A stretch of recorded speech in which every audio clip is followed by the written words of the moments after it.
Paris is a wonderful city to visit, and as in most cities that we travel to, we've done a good amount of walking. Admittedly, we were initially intimidated by the huge Paris metro, but we faced our fear and we found it to be very straightforward to understand. First metro arrived. It goes everywhere in the city. It made it easy to see nearly all the monuments and museums. And that's important because Paris would not be Paris without its celebrated monuments, the Eiffel Tower, the Arc de Triomphe, Notre Dame, and the Sacré-Cœur. We are seeing them all. We are seeing our fair share of museums as well. The Orangerie Museum can be found in the Tuileries Garden right next to the Place de la Concorde. Built in 1852 to shelter citrus fruits in winter, it is now home to the famous masterpieces of Impressionist painters like Cézanne, Matisse, Monet, Picasso, Renoir, and others. We're at the Orangerie Museum in Paris, and it's a beautiful day today, so we're excited.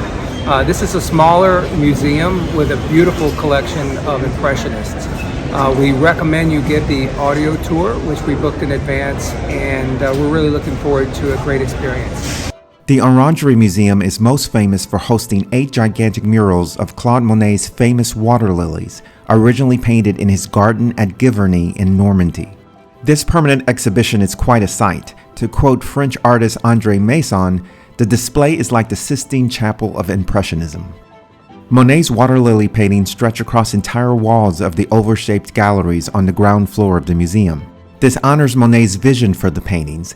The idea, in his words, was to create the illusion of an endless hole of water without horizon or bank.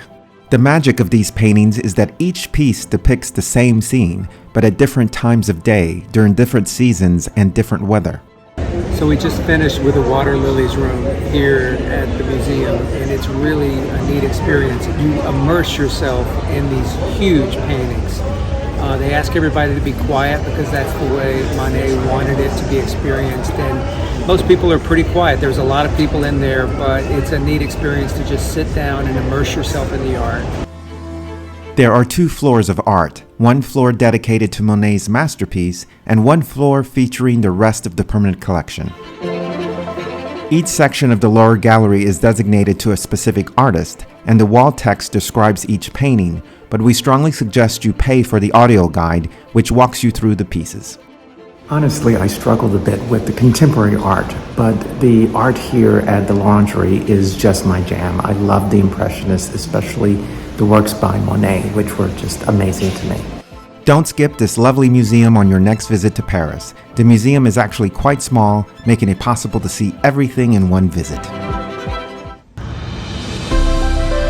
That leaves you with more than enough energy to visit a grand museum in Paris that houses more of Monet's works, as well as others by the greatest artists in history.